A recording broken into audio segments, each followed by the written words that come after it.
Hello MPPSC aspirant, स्वागत है आप सभी का अपने यूट्यूब चैनल एमपीपीएससी वाले में। So without wasting any time let's jump into the topic.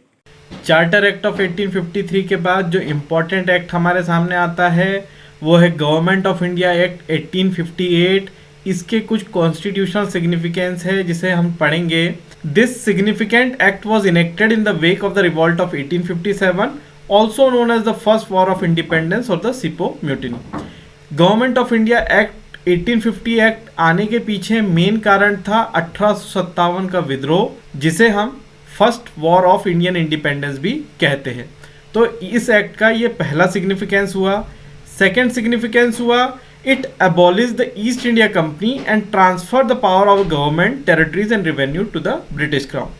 इस एक्ट ने ब्रिटिश ईस्ट इंडिया कंपनी को पूरी तरीके से ख़त्म कर दिया और ब्रिटिश ईस्ट इंडिया कंपनी ने भारत में जिन ज़मीनों पे कब्जा किया था, जो रिवेन्यू अर्न किया था और साथ ही के साथ जो एडमिनिस्ट्रेशन यहाँ पे तैयार किया था, वो सीधे ब्रिटिश ईस्ट इंडिया कंपनी से ट्रांसफ़र होकर ब्रिटिश क्राउन यानी ब्रिटेन की महारानी के हाथ में चले जाता है। और इस एक्ट को act for the good government of India भी कहा जाता है। This act known as the act for the good government of India. अब हम बात कर लेते हैं इसके कुछ इंपॉर्टेंट फीचर्स के बारे में। It provided that the India henceforth was to be governed by and in the name of her majesty. ये एक्ट हमें ये बताता है कि आने वाले समय में यानी 1857 के बाद का जो समय होगा उसमें जो भारत का शासन होगा वो ब्रिटेन की महारानी के नाम से किया जाएगा। पहले ब्रिटिश ईस्ट इंडिया कंपनी का रूल हुआ करता था और अब ब्रिटिश क्राउन का रूल चलेगा 1858 से लेके 1947 जब तक इंडिया आज़ाद होता है तब तक। It change the designation of the governor general of India to that viceroy of India.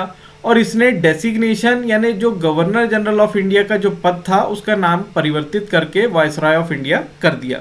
और इस तरीके से भारत के पहले वाइसरॉय होते हैं लॉर्ड कनिंग। ये फैक्ट बहुत ही इंपॉर्टेंट है, प्री में 2 मार्क्स में पूछा जा सकता है। सेकेंड इंपॉर्टेंट फीचर है, it ended the system of double government by abolishing board of control and court of director. इस एक्ट के द्वारा बोर्ड ऑफ कंट्रोल और कोर्ट ऑफ डायरेक्टर्स को पूरी तरीके से खत्म कर दिया था, यानी जो डबल गवर्नमेंट या द्वैत शासन की प्रणाली थी उसे भी खत्म कर दिया गया था। थर्ड इंपॉर्टेंट पॉइंट है जिसे याद रखना बहुत ही जरूरी है, it created a new office secretary of state for India wasted with a complete authority and control over Indian administration. इस एक्ट के द्वारा एक नया अधिकारी को नियुक्त किया जाता है, secretary of state of India. ये क्वेश्चन बहुत ही इंपॉर्टेंट है, पूछा जा सकता है कि किस एक्ट के द्वारा भारत में सेक्रेटरी ऑफ स्टेट को नियुक्त किया गया था। तो वो एक्ट था गवर्नमेंट ऑफ इंडिया एक्ट। और ये जो सेक्रेटरी ऑफ स्टेट होता था ये ब्रिटिश कैबिनेट का एक मेंबर होता था और भारतीय मामलों पे ये सीधे रूप से उत्तरदायी होता था। यानी अगर भारतीय मामलों पे कोई भी गड़बड़ी पाई जाती तो ब्रिटिश कैबिनेट जो है इस सेक्रेटरी ऑफ स्टेट को जिम्मेदार मानती। इस पे केस भी हो सकता था, यानी इसे शू भी किया जा सकता था इंडिया में भी और इंग्लैंड में भी। The secretary of state was a member of the British cabinet and was responsible ultimately to the British parliament. और ये भारतीय मामलों पे पूरी तरीके से जिम्मेदार था सेक्रेटरी ऑफ स्टेट और इस पे नियंत्रण भी ब्रिटिश पार्लियामेंट का था और ये उसी के प्रति जिम्मेदार था, लेकिन इसकी कोई भी जिम्मेदारी भारतीयों के लिए नहीं थी। It established a 15 member council of India to assist the secretary of state for India.